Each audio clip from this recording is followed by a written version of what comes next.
The special election in Alabama was full of irregularities once all of the votes were tallied, and now Judge Roy Moore wants something done about it. Moore, who suffered an onslaught of unproven accusations and had basically the entire media against him, doesn't believe the results of the election are accurate. In fact, he believes there was massive voter fraud that took place in order to put his opponent, Doug Jones, into office. As a result, he's filed a lawsuit to stop the certification of the election's results so that his claim of voter fraud, which he believes to have proof of, can be investigated. Yahoo! News has more. The court filing occurred about 14 hours ahead of Thursday's meeting of a state canvassing board to officially declare Jones the winner of the December 12 special election. Jones defeated Moore by about 20,000 votes. Moore's attorney wrote in the complaint filed late Wednesday that he believed there were irregularities during the election and said there should be a fraud investigation and eventually a new election. This is not a Republican or Democrat issue, as election integrity should matter to everyone, Moore said in a statement released Wednesday announcing the complaint. Although despite Moore's complaint, Alabama Secretary of State John Merrill said he'll be certifying the election regardless. However, Moore claims his evidence is compelling enough to at least have a second look at the election. In the complaint, Moore's attorneys noted the higher-than-expected turnout in the race, particularly in Jefferson County, and said that Moore's numbers were suspiciously low in about 20 Jefferson County precincts.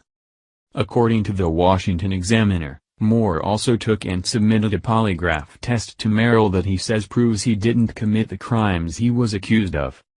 Alabama Republican Senate candidate Roy Moore says he passed a polygraph test proving the representations of misconduct made against him during his unsuccessful campaign are false.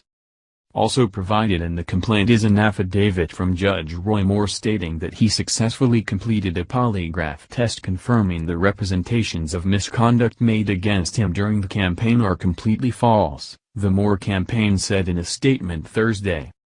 Moore still has yet to concede the race, and he's been trying to raise money to investigate his claims of voter fraud, which, as we've previously reported, seem to have some credibility. From big league politics. Democratic activists are making a last-minute push to get out the vote against Roy Moore in Alabama by encouraging African Americans in Mississippi to vote in the wrong state. Sources on the ground in Alabama confirm that these tactics are real, and they are being used by supporters of Democrat Doug Jones. Big league politics received evidence of a Reddit call for African Americans in Mississippi to make a short trip to Alabama on December 12. That Reddit thread is still active. Similar calls have been made on Reddit for African Americans in other nearby states, including Georgia and Tennessee. The shocking report was seemingly confirmed when one of the campaign workers for Jones admitted on live television that he and others came from different parts of the country to both canvass and vote for Jones. The key word there is vote, as it's highly illegal to vote in a state that you don't live in. Why are you excited to see this victory? The unidentified campaign worker was asked. That's when he makes an admission that should trigger a full investigation into this election. Because we came here all the way from different parts of the country as part of our fellowship, and all of us pitched in to vote and canvass together, and we got our boy elected. Whether or not Moore's lawsuit is successful remains to be seen, but one thing is for certain, it seems like it's a good idea to investigate whether or not there was fraud.